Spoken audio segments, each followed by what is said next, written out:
Hello friends, আপোনালোকৰ মাজত লৈ আহিছো খুবেই গুৰুত্বপূৰ্ণ এটা ইনফৰমেশনস নোটিফিকেশন যেটো আপোনালোকে দেখা পাইছে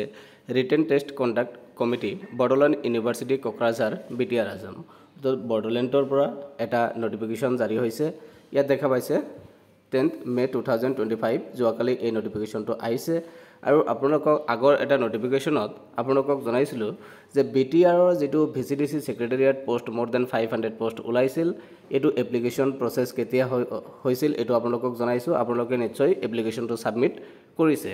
আৰু এই এপ্লিকেশনটো যদি সাবমিট কৰিছে ইয়াৰ কাৰণে এটা নোটিফিকেশন আহিছে যে ইয়াত নিযুক্তি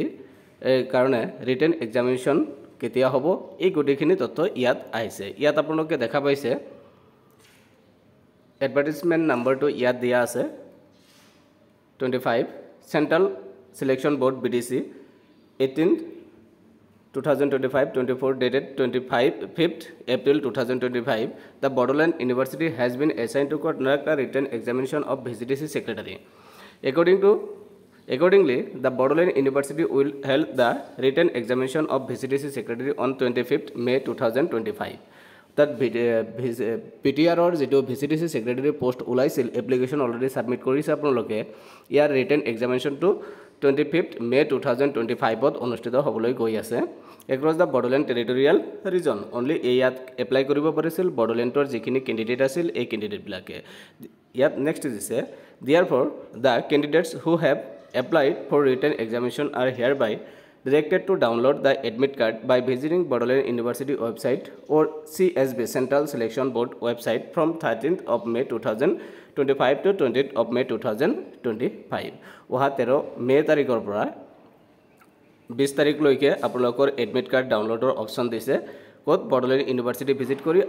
আৰু নহলে সেন্ট্ৰাল সিলেকশন বোৰ্ড ওয়েবসাইটত কোকৰাঝাৰ এটো ওয়েবসাইটত ভিজিট কৰি আপোনালোকৰ যেটো ভিসিডিসি সেক্ৰেটাৰিয়েটৰ যেটো পোষ্ট এপ্লাই হৈছিল আপোনালোকে যদি কৰিছে তেনলে ইয়াত ভিজিট কৰি এই এডমিট কাৰ্ডটো ডাউনলোড কৰি লব পাৰিব আৰু এইখিনি নোটিফিকেশন যোৱাকালি এটো পাবলিশ কৰিছে convener written examination committee conduct examination code Bodoland university 10th of May 2025 এখিনি আছিল ৰিটেন এক্সামিনেশন যদি আপোনালোকে এপ্লিকেশনটো সাবমিট কৰিছে তেনহলে এডমিট কাৰ্ডটো ডাউনলোড কৰি লৈ এক্সামটো ভালভাৱে দিয়ক আৰু ইয়াৰ এপয়েন্টমেন্ট খিনিও কিন্তু অতি সোনকালে দিব কাৰণ সন্মুখত ইলেকশন আছে আৰু ইলেকশনৰ আগে কিন্তু যিমানখিনি জিটি আৰু পিজিটি আছে জিটি পিজিটি তাৰ পিছত গ্ৰেড 3 গ্ৰেড 4 ভিসিডিসি সেক্ৰেটাৰি গটিখিনি এপয়েন্টমেন্ট কিন্তু বিটিআৰৰ যিখিনি আছে গটিখিনি কিন্তু